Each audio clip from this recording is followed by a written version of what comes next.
Halo pemirsa, apa kabar? Senang sekali saya Astia Dika bisa kembali menemani Anda di program talk show yang syarat informasi inspiratif, apalagi kalau bukan bincang sehati.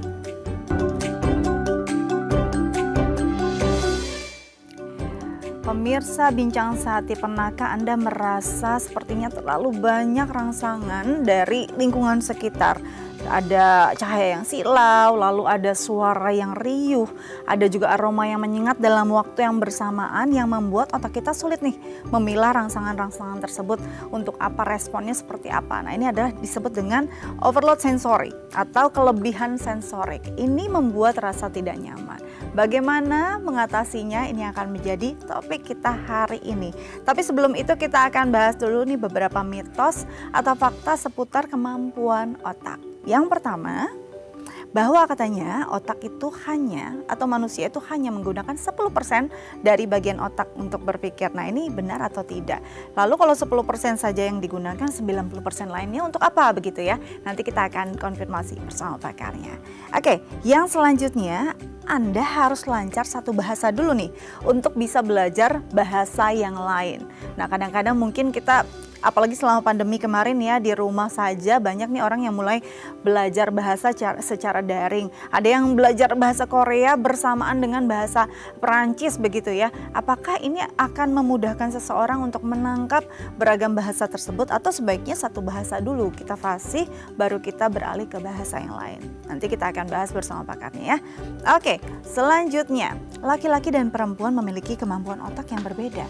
Benar atau tidak ya? Kalau kita lihat biasanya dulu waktu zaman sekolah, anak laki-laki tuh biasanya lebih jago nih kalau ada PR-PR prakarya, PR-PR kesenian. Sedangkan kalau anak perempuan kayaknya kalau ada PR sejarah yang berkaitan dengan hafalan pastinya bisa diandalkan. Tapi sebenarnya apakah benar kemampuan otak laki-laki dan perempuan itu berbeda? Nanti kita akan bahas bersama pakarnya. Oke, yang keempat, tiap anak memiliki gaya belajar tertentu. Ada anak-anak yang memang lebih suka belajarnya itu dengan bahasa tutur. Mendengarkan di kelas saat guru menerangkan akan lebih masuk ke dalam otak dan ingatannya dibandingkan dia membaca buku. Tapi ada juga anak-anak yang mungkin saat di kelas dia tidak terlalu bisa menangkap apa yang guru jelaskan, tapi lebih dia bisa mengingat ketika dia di rumah, dia menghafalnya atau dia baca gitu ya di buku. Jadi ada beberapa perbedaan, tapi benar atau tidak, mitos atau fakta, nanti kita juga akan bahas bersama pakarnya. Oke, yang terakhir adalah fungsi otak menurun di lanjut usia. Kita sering melihat ya, mungkin saat usia lanjut, orang-orang dengan lanjut usia ini atau orang-orang senior ini sering lupa, sering kadang-kadang mungkin kita sering diminta tolong oleh orang tua atau nenek atau kakek, tolong ambilkan baju warna biru gitu ya. Ternyata yang dimaksud adalah baju warna hijau begitu ya. Ini juga sering terjadi. Tapi apakah ini menandakan adanya penurunan fungsi otak? Nanti kita akan bahas bersama pakarnya. Tapi kita harus jeda terlebih dahulu. Tetap bersama kami di Bincang Sehati.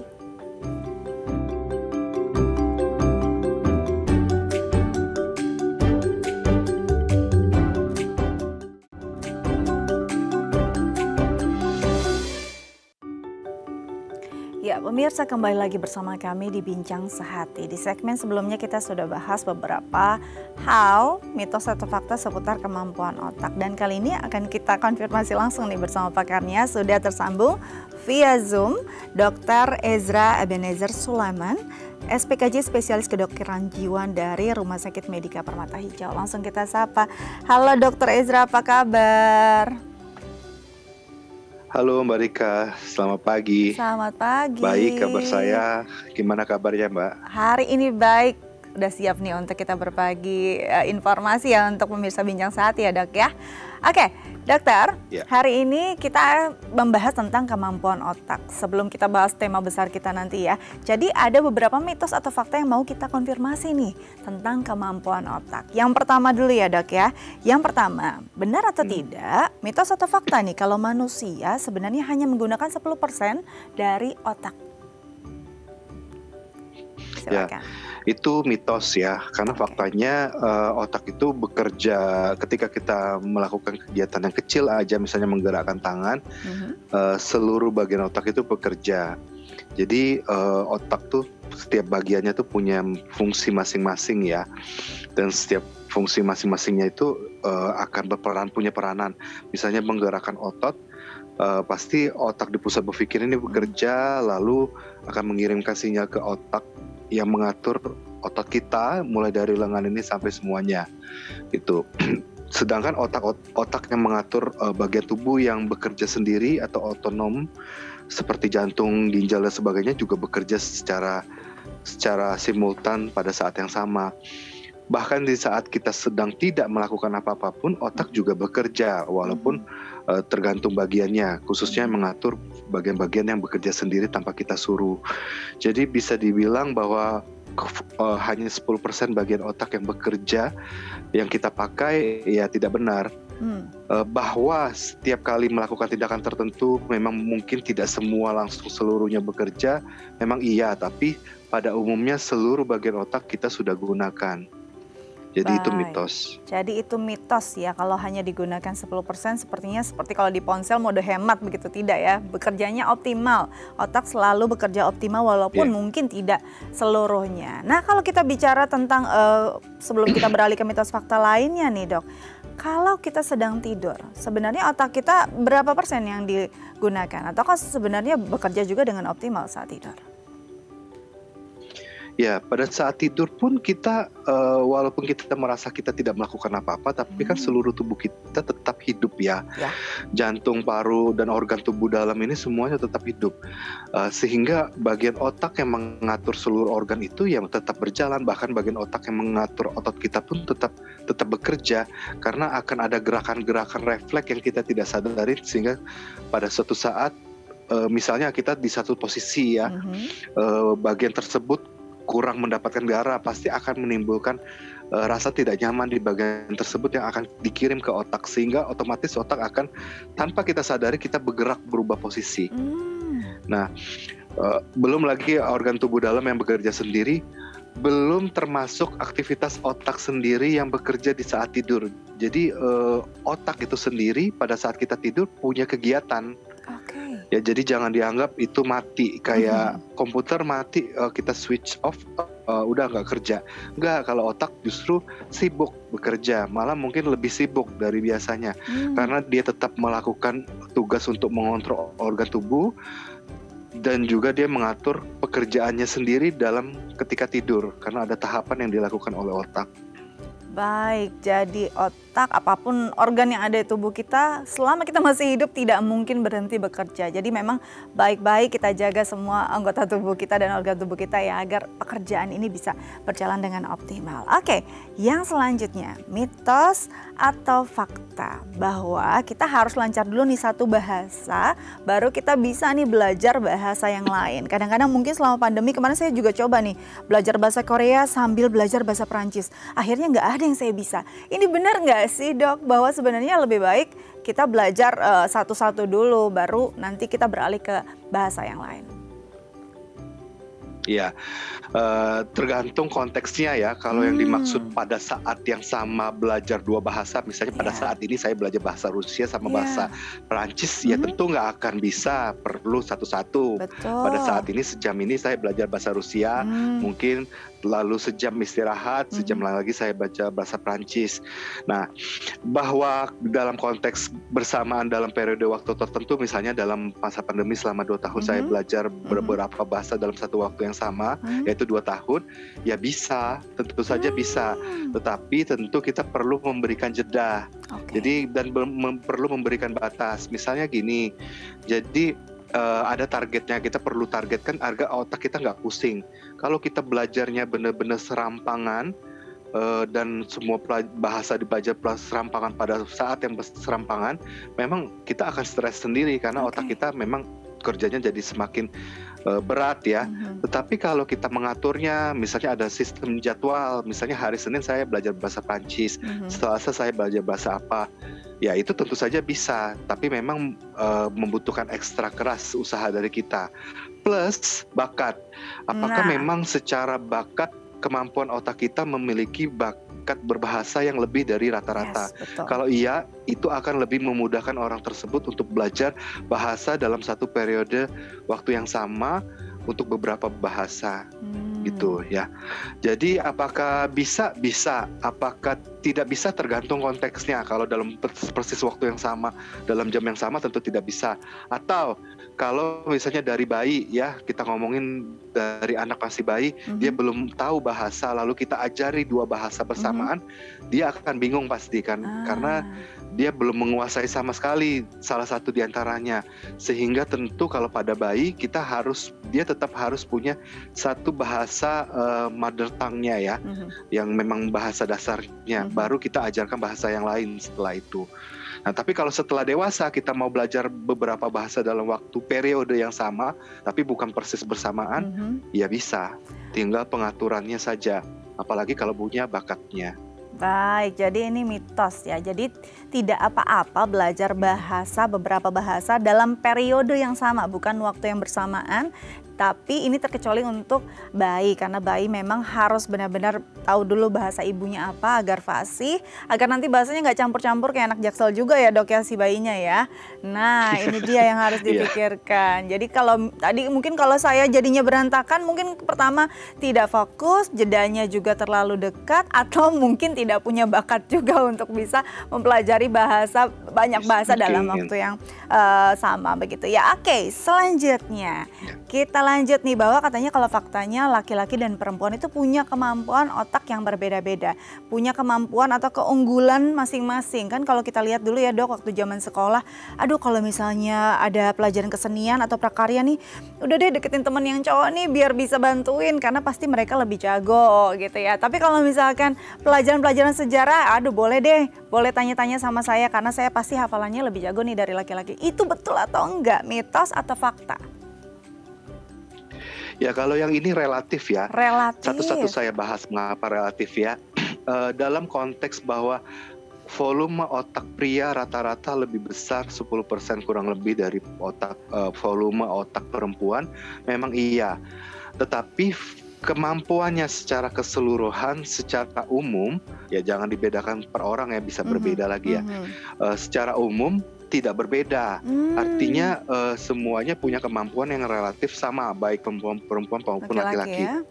Tetapi ada satu yang bisa membedakannya, preferensi minat.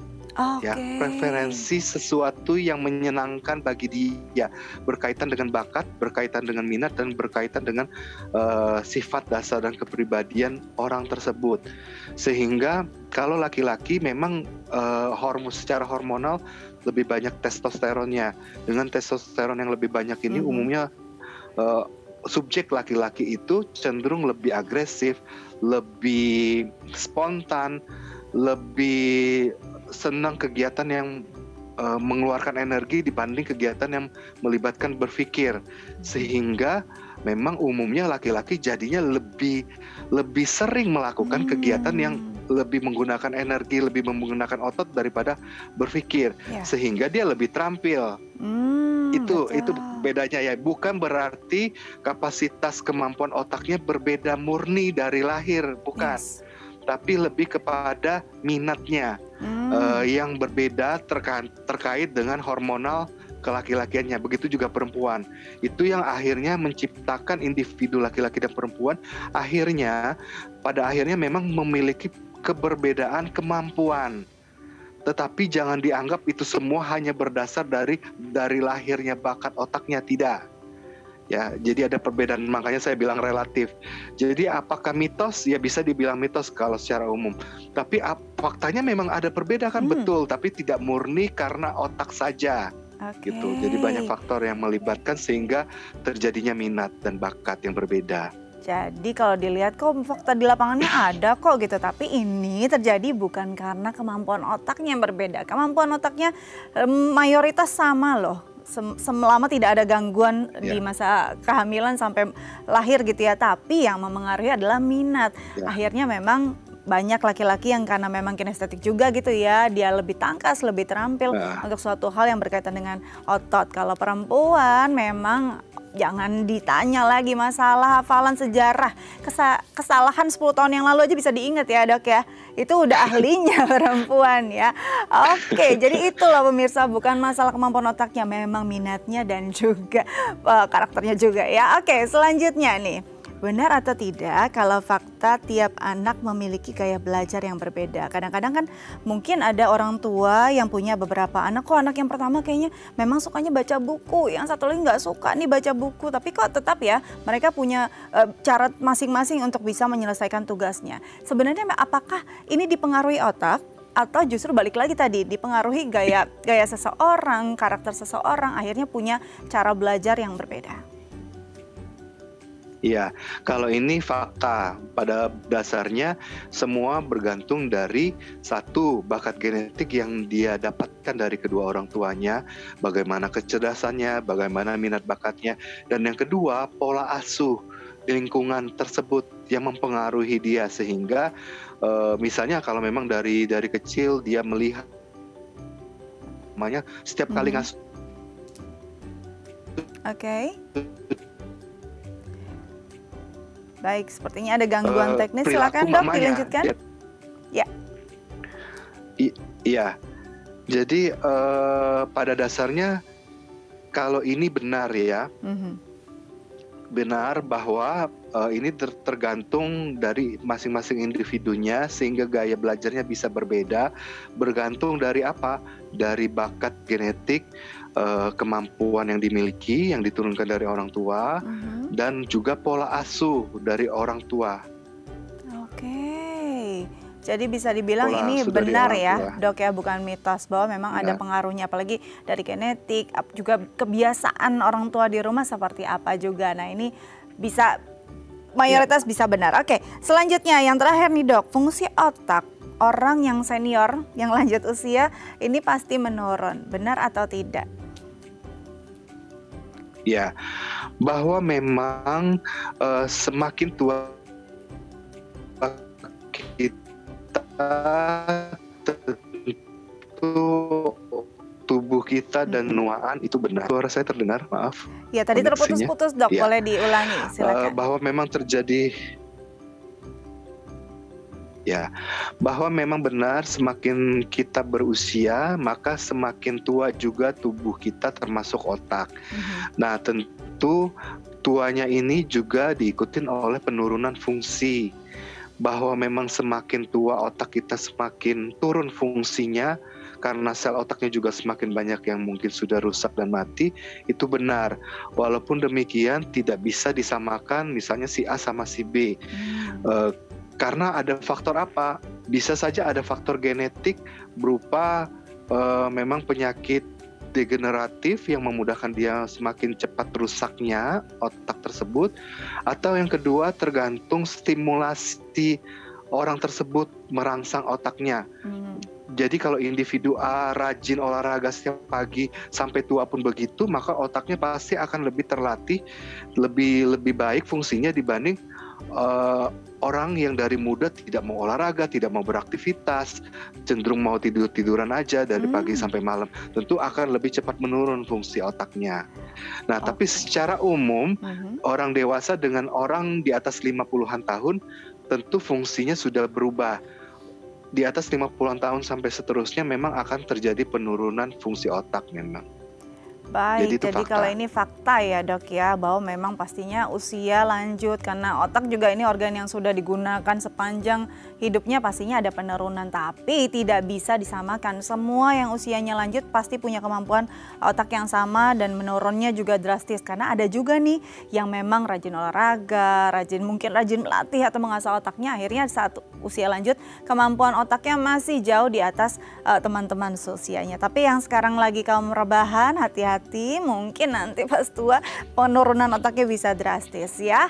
Oke dokter, nanti kita lanjut lagi setelah jeda topik kita hari ini, tapi kita akan kembali setelah pesan-pesan berikut ini. Tetap bersama kami di Bincang Sehat ini.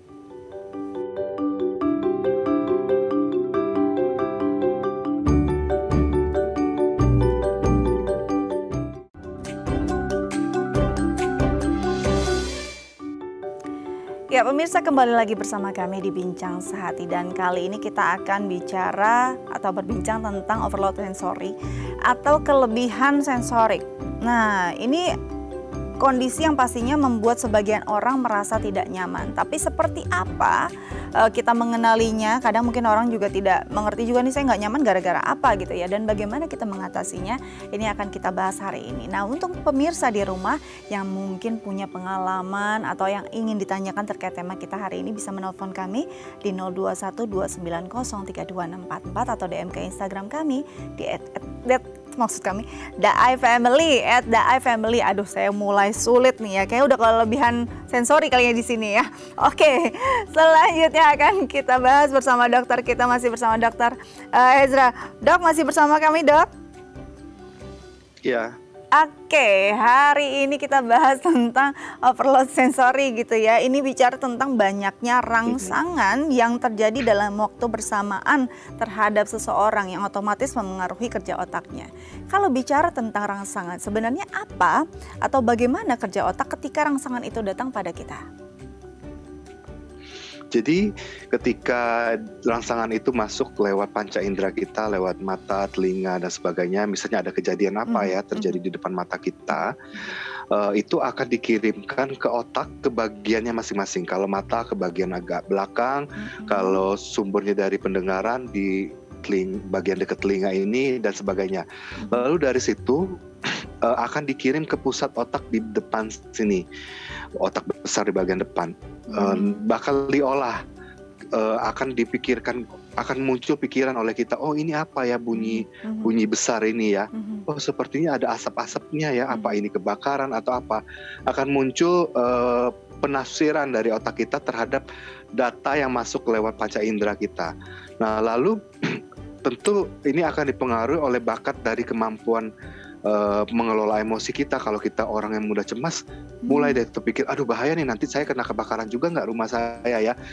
Akhirnya itu akan memicu kita melakukan sesuatu, misalnya kita pergi ke rumah kita untuk melindungi barang kita dan sebagainya. Atau ada yang orangnya tidak mudah cemas, maka mungkin dia akan diam aja menonton, rumah saya masih jauh dari situ, mungkin menonton. Atau yang orang yang kepribadian ingin mendapatkan perhatian, dia ngambil HP-nya lalu dia syuting gitu ya, lalu kirim ke sosial media. Nah, itu responnya. Nah, ketika terjadi sensory overload itu apa sih yang terjadi? Jadi organ sensori kita itu, walaupun kita bilang panca indera di Indonesia, faktanya organ sensori kita nggak cuman 5. Jadi nggak cuman mata, telinga, hidung, kulit, apalagi ya? Lidah. Jadi lidah ya, nggak cuman 5 itu, tapi sebenarnya ada organ sensori yang lain namanya vestibular, itu ada di dalam telinga dalam kita. Itu merupakan organ keseimbangan yang akan memberitahu kita, oh ini gempa atau enggak, oh saya jalannya bener apa enggak, ini saya mau jatuh apa enggak, saya bisa naik sepeda, bisa menyeimbangkan juga karena ada organ itu. Nah, lalu ada yang namanya organ sensori proprioceptif di sepanjang tubuh kita ini ya. Dia nempel dengan kulit juga ya, membuat body awareness, ada rasa sense of self. Oh ya, ini tubuh saya, ini ada apa, citra diri saya ini, oh saya seperti apa, itu juga bagian dari sensori. Lalu yang berikutnya, yang ke-8 adalah organ sensori di dalam tubuh kita, ya, interoceptif. Itu berupa misalnya gini, usus, lambung itu kan mengalami pergerakan. Misalnya ada zat asam terlalu asam di dalam lambung kita, menimbulkan sensasi nyeri. Kita akan merasakannya. Atau kita mau buang air besar, diare ya, gerakan ototnya begini akan terasa di dalam perut kita.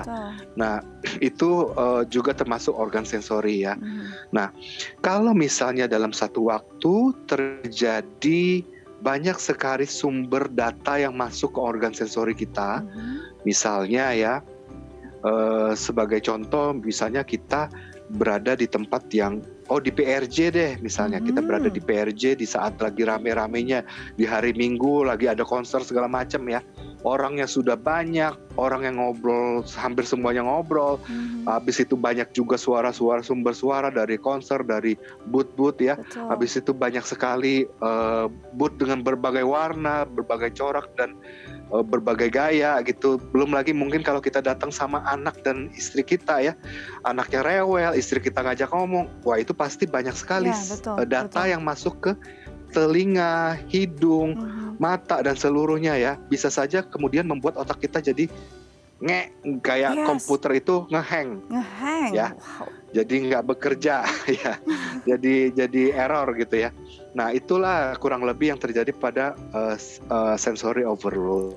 Oke, ini persis sekali beberapa mungkin minggu lalu begitu ya, saya ada dalam satu tempat di mana ada kerumunan orang sedang berbincang banyak sekali, lalu ada live music juga dengan suara yang mungkin juga kurang enak didengar tapi cukup intens dan ramai begitu ya. Dan itu dalam kondisi tersebut tiba-tiba saya merasa jantungnya jadi debar-debar dan rasa emosinya lumayan nih, Dok. Akhirnya sampai ada tindakan tertentu yang saya lakukan adalah saya datang ke panggung dan saya bilang boleh dikecilin nggak suaranya karena saking sudah tidak bisa menahan begitu ya. Apakah ini wajar saat terjadinya, apakah ini bentuk dari si overload tadi sensori yang akhirnya membuat seseorang punya respons tertentu pada rangsangan tersebut? Betul, iya yang terjadi pada Mbak waktu itu adalah keadaan di mana organ sensori Mbak sudah kewalahan sehingga otak sudah nggak mampu mengelola data-data yang masuk sehingga akhirnya ya tindakan Mbak ya begitu ya. Ya, Nah itu betul. suatu contoh sensory overload. Nah secara umum ciri-ciri kita mengalami sensory overload itu bisa macam-macam. Bisa kitanya jadi nge-lag. Ya Yes. otak kita jadi nggak bisa Fokus ya. berpikir, nggak bisa konsentrasi. Apa tadi kita minta ngulang terus, padahal dia Betul. ngomongnya sudah jelas gitu ya. Karena sensory overload bisa. Tapi jangan berpikir bahwa ketika kita susah konsentrasi masalahnya hanya itu. Hanya itu memang Belum bisa. tentu Jadi ya, memang banyak kitanya kemungkinan juga lain ya, juga Dok ya. Iya, banyak kemungkinan lain, gak cuman itu ya. Tapi contohnya bisa itu. Nah, yang berikutnya apa? Jadi irritable, jadi emosi tadi Mbak Nah. bilang ya, perasaan jadi Gak naik ya, nyaman, bisa memang. betul. Bisa dua, bisa timbul perasaan senang berlebihan, atau bisa timbul perasaan tidak nyaman jadi gelisah, atau bisa timbul perasaan jadi pengen marah gitu. Betul. Nah itu dari segi emosi. Kalau tadi susah konsentrasi dari segi fungsi berpikir ya. Ya. Nah kalau dari segi emosi itu bisa jadi irritable, jadi restless, atau jadi emosinya menguat di salah satu sisi. Misalnya contohnya kalau Anda sedang berada di tempat dugem bersama-sama teman-teman yang akrab dengan Anda, merayakan keberhasilan Anda. Nah mungkin itu emosinya malah tambah jadi Meluap-meluap jadi ya, bisa euforia teriak-teriak tuh bisa. sendiri ya gitu ya. Ya, Aduh. ya bisa misalnya. Nah itu contohnya. Jadi bisa tiga ciri emosi yang muncul gitu ya. Atau yang berikutnya adalah organ sensori tertentu jadi terlalu sensitif atau jadi terlalu tidak sensitif. Misalnya, kita jadi tidak ngeh. Misalnya di PRJ ya, kita jalan rame-rame, kita lihat nih ada orang di depan kita tuh, kita kenal nih ini si Anu, persis di depan kita kenal mestinya, tapi kita tiba-tiba tidak kenal gitu. Itu bisa terjadi karena tiba-tiba organ mata kita jadi tidak terlalu bekerja, jadi tidak sensitif, sehingga data yang masuk ke mata tidak diolah oleh otak, sehingga kita tidak mengenali orang tersebut walaupun orangnya sudah dada-dada, jaraknya mungkin cuma 3 meter, udah teriak-teriak, kitanya masih nggak ngeh siapa itu, padahal itu sahabat kita misalnya. Jadi orang yang dekat sama kita kok nggak mungkin kita nggak kenal gitu ya. Itu bisa terjadi misalnya. Atau terlalu sensitif, terlalu sensitif misalnya.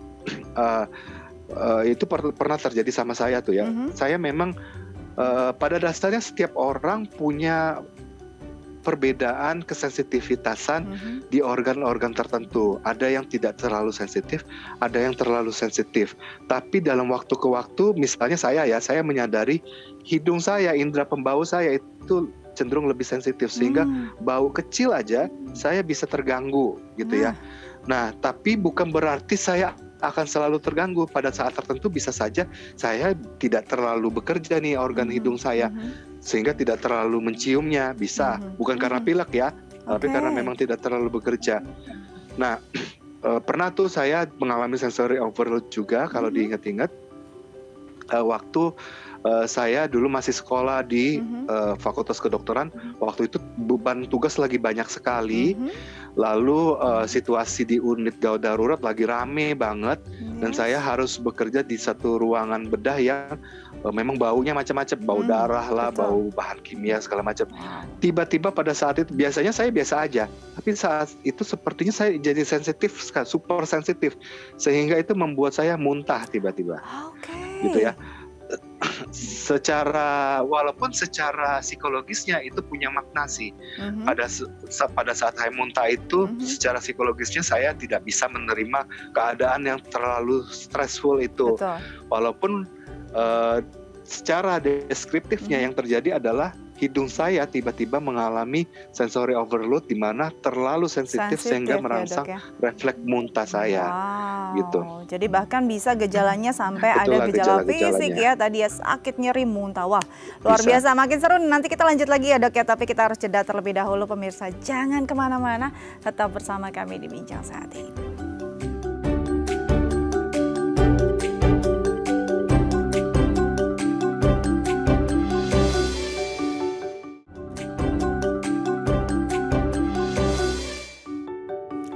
Baik pemirsa, kembali lagi bersama kami di Bincang Sehati. Makin seru loh obrolan kita, ternyata tanpa sadar mungkin kita sering sekali nih dalam situasi yang sensoriknya tuh overload. Dan kita mungkin nggak sadar, kita cuma ngerasa oh tiba-tiba kok tadi saya melakukan hal demikian ya, kok saya bisa terlalu responsif ya, kok saya bisa melakukan tindakan-tindakan, bisa marah tiba-tiba di depan umum gitu ya. Padahal kita mungkin nggak sadar bahwa terlalu banyak rangsangan yang masuk ke dalam diri kita. Kita lanjutkan lagi bersama dokter kita, tapi sebelumnya nih mungkin pemirsa punya pertanyaan atau yang tadi mungkin nggak sadar pernah merasakan juga situasi demikian, bisa menelpon kami loh di 0212903244 atau DM ke Instagram kami di @theifamily. Oke, lanjut lagi dok. Nah dok, tadi kan akhirnya mungkin dalam kondisi tersebut ya, dokter sendiri mungkin nggak sadar nih kalau lagi sensorinya tuh terlalu banyak, akhirnya ada gejala-gejala yang bahkan bisa dirasakan secara fisik gitu. Begitupun saya. Nah, karena tidak sadar mungkin orang juga bingung nih harus ambil tindakan seperti apa. Tapi mungkin setelah nonton tayangan ini orang akan lebih sensitif dan lebih antisipatif juga ya. Sebenarnya apa yang paling efektif yang bisa dilakukan ketika kita sudah merasa tidak nyaman di dalam situasi yang terlalu banyak sensori atau terlalu banyak rangsangan? Oke, kalau untuk pertanyaan itu simpel sekali ya. Kita perlu pelajari dulu, mengenali diri kita ya. Kita biasanya gimana sih indera kita nih, mana yang kayaknya sensitif terhadap apa. Misalnya kalau anak kecil ada tuh yang nggak suka sayur karena nggak suka teksturnya ya. Atau ada yang lebih suka telur karena suka teksturnya, misalnya kalau makanan. Kalau saya terlalu sensitif untuk bau, misalnya bau yang kayak minyak angin atau minyak kayu putih itu kalau tercium bikin saya pusing misalnya. Nah, kita kenali dulu kita tuh sensitifnya, organ sensori kita tuh yang sensitif yang mana gitu. Nah, kalau kita memang tahu itu, lalu ya kita lihat ke belakangnya selama ini ada nggak ya kita mengalami fenomena kejadian di mana kita mengalami sensory overload yang ditandai dengan apakah kita jadi susah konsentrasi, apakah kita jadi mudah emosi marah, atau mudah jadi gelisah, atau mudah jadi cemas, atau mudah jadi terlalu senang, atau kita ngalamin sesuatu yang kita jadi tidak mengenali sesuatu, atau melihat sesuatu padahal nggak ada, atau mendengar sesuatu padahal juga tidak ada sumbernya. Jadi bisa dibilang semua gejala sensory overload ini utamanya adalah gejala psikologis. Ya, gejala psikiatri, yaitu tadi gejala fungsi berpikir, kita jadi susah konsentrasi. Ini bisa muncul juga di dalam beberapa jenis gejala gangguan jiwa ya, misalnya bisa muncul di ADHD, gangguan pemusatan perhatian dan hiperaktivitas, bisa muncul di demensia, bisa muncul di depresi ya. Terus jadi irritable, jadi mudah emosi, itu bisa muncul di bipolar, tipe manik, atau bisa muncul di ADHD juga, atau bisa muncul di gangguan autistik. Nah, kemudian kita restless, discomfort, gelisah ya, bisa muncul di gangguan cemas, bisa muncul di gangguan ADHD juga, atau kemudian emosi yang meluap bisa muncul di episode manik. Lalu bisa juga organ sensori kita jadi terlalu sensitif atau terlalu tidak sensitif. Misalnya mengalami halusinasi pada skizofrenia, tiba-tiba mendengar suara padahal tidak ada sumbernya. Nah, orang dengan skizofrenia memang banyak yang lebih sensitif organ pendengarannya, sehingga suara bising yang orang normal rasanya biasa saja, bagi beberapa, cukup banyak ya pasien saya dengan skizofrenia, dengan bising yang sama itu mengganggu sekali. Padahal orang normal biasa saja, tapi bagi dia itu mengganggu sekali. Nah, atau orang-orang dengan gangguan psikosomatis, sensasi di organ dalam itu sensasi yang normal, ada nyeri sedikit, ada usus yang bergerak sedikit, tapi dirasakan jadi oversensitif. Jadi ini nggak enak, ini jadi diinterpretasi sebagai penyakit. Akhirnya benar-benar membuat cemas, akhirnya benar-benar rasanya ada penyakit. Padahal dibuktikan oleh dokter fisik tidak ada penyakit. Ini semua masuk dalam kondisi kejiwaan. Lalu bagaimana? Kenali dulu, kamu sensitifnya di mana? Lalu, apakah sensitivitasmu di organ sensori ini telah menimbulkan gangguan bagi kamu? Kalau iya, gangguan yang seperti apa? Nah, kalau memang ada gangguan, mungkin pertama kamu perlu konseling dulu nih. Ke psikiater ya. Kalau ini saya sarankan ke psikiater supaya diagnosisnya jadi lebih pasti ya. Supaya apakah memang ini sesuatu yang sudah membutuhkan pengobatan, misalnya memang ada gangguan cemas kah, atau depresi atau yang lain, atau tidak ya. Kalau tidak, berarti apakah ini kamu bisa lihat sendiri. Kalau ini jarang terjadi tapi kamu tahu ini pernah terjadi, ya kamu cukup mengantisipasi dengan mental planning. Kamu memplanningnya di otak kamu. Kalau ini terjadi, saya akan begini. Misalnya saya akan pergi dari tempat yang terlalu banyak orang itu. Atau seperti Mbak tadi, saya akan minta tolong pramusajinya untuk mengecilkan suara di restoran tersebut dan sebagainya. Dan kalau memang ini agak cukup sering terjadi, tapi tidak terlalu sering sehingga masih oke lah, kita bisa minta tolong sama rekan kita berdasarkan yang kita kenali terhadap diri kita. Misalnya kita tahu nih, kalau mulai terlalu bising, saya mulai pusing, biasanya saya mulai diem. Nah, saya kasih tahu nih rekan saya atau saudara saya, kalau kamu lihat kita lagi di tempat bising, tiba-tiba saya diem, itu tandanya saya mulai kacau nih otak saya karena terlalu oversensory.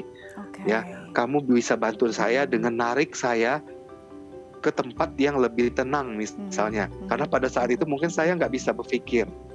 Misalnya seperti itu. Jadi kita melibatkan orang lain untuk membantu kita. Atau yang berikutnya, kita melakukan tindakan pencegahan. Misalnya kita tahu nih, kita memang sensitif terhadap hal-hal tertentu, kita diet sensori. Jadi kalau memang aktivitas di tempat-tempat yang menurut kita bisa membuat kita overload sensori, penting nggak aktivitas itu? Kalau nggak terlalu penting, mungkin kita bisa mengurangi aktivitas tersebut. Bisa kita hindari. Misalnya ke PRJ nih, ya penting nggak? Oh nggak penting sih, tapi saya kepengen. Oke, bisa nggak kita cari waktu di mana PRJ-nya nggak terlalu ramai? Misalnya hari Senin dibanding hari Minggu, kan lebih ramai hari Minggu. Misalnya tuh. Mungkin itu akan mengurangi overload sensori pada kita. Jadi seperti itu cara-caranya. Lebih baik bisa dihindari, ya dihindari begitu ya dok ya, dibandingkan kita memaksakan diri akhirnya tidak nyaman. Kalau tadi mau ke PRJ ya kita cari waktu yang tidak terlalu ramai, atau kalau mau ya kalau sekedar cuma mau lihat ya bisa wisata virtual, nanti ada programnya juga di Daya TV bisa dilihat ya. Oke, sebelum kita lanjut kita ada pertanyaan nih dok via DM Instagram. Pertanyaannya dari @vida. Dok, anak saya memang terdiagnosa ADHD. Bagaimana mencegah agar anak saya tidak terkena sensory overload ini, dok? Nah, bagaimana nih, dok?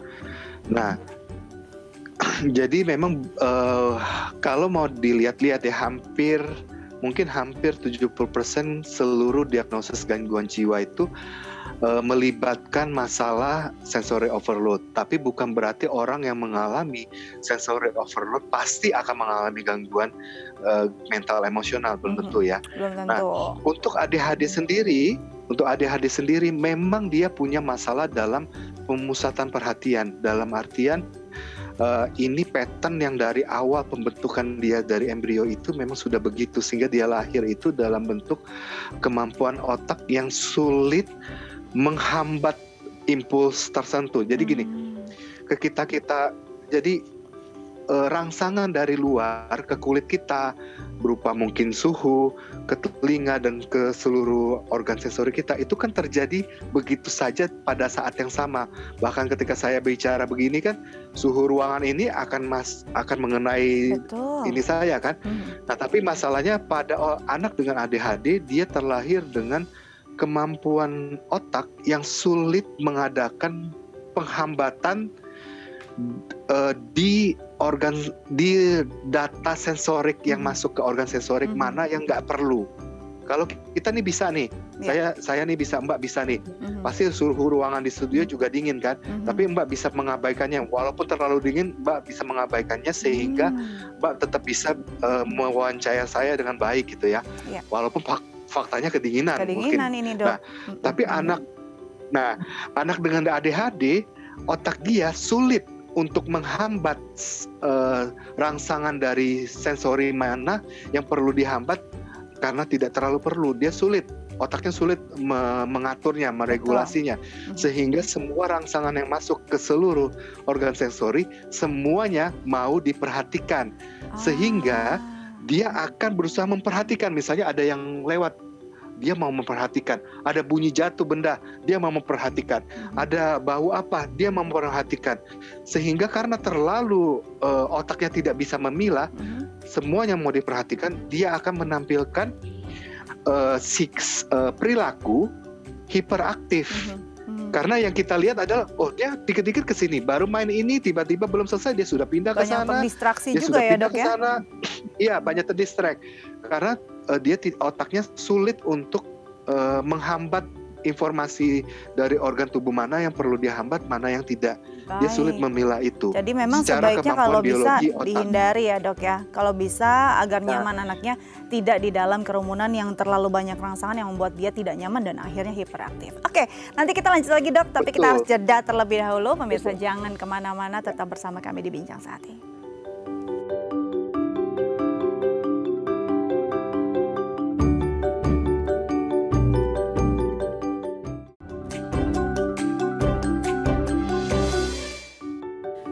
Baik pemirsa, kembali lagi bersama kami di Bincang Saat ini, masih bersama dokter kita. Tadi terputus pada akhirnya kalau memang di dalam kerumunan, anak dengan ADHD akan oversensitif terhadap rangsangan dan akhirnya bisa jadi hiperaktif. Bisa dilanjutkan, Dok, apa yang harus dilakukan sebenarnya?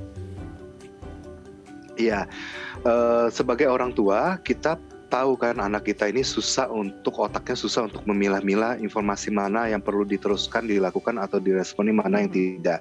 Nah, kita yang bimbing dia bagaimana melakukan satu kegiatan di satu waktu. Jadi kalau dia belajar, tempatkan di tempat sendirian bersama dengan kita saja.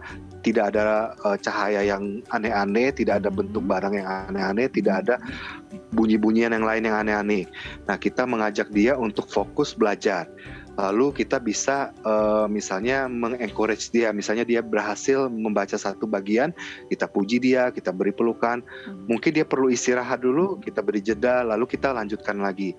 Nah, begitu juga melakukan kegiatan yang lain. Misalnya dia lagi main, kita usahakan dia minimal rangsangan yang lain ya, minimal rangsangan yang lain. Jadi dia berada di satu tempat sendiri. Kalau kemudian dia memang harus juga belajar untuk memilah-milih mana yang perlu dilakukan, mana yang tidak. Kita perlu mendampingi juga proses itu. Misalnya berbelanja ke supermarket ya, itu banyak tuh rangsangannya pasti dari rak, barang-barang di rak, dari orang-orang yang lewat.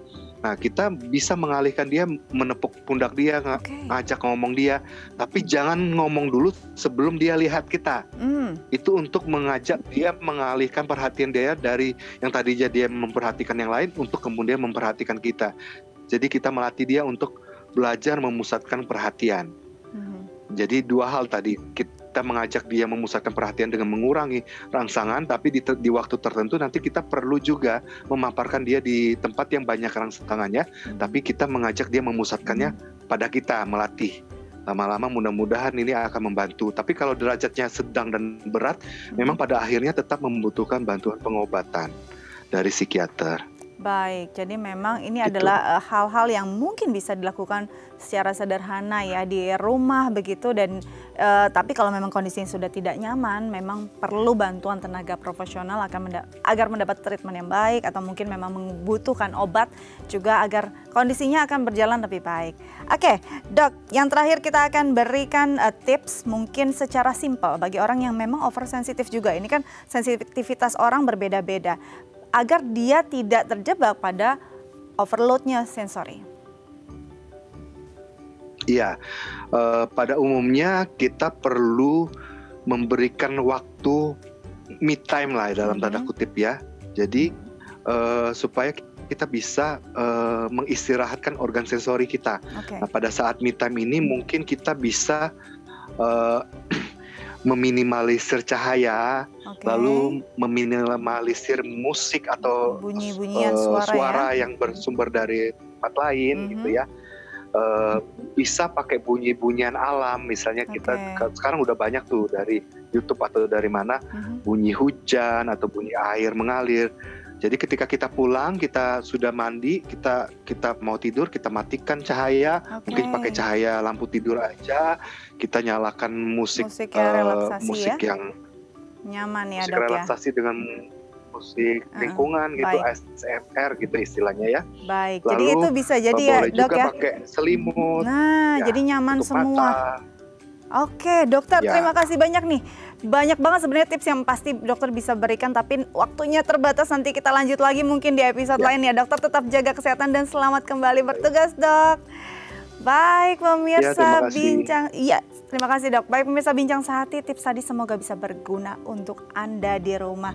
Dan jangan lupa untuk saksikan terus bincang sehati. Saya Astia Dika pamit undur diri, sampai jumpa.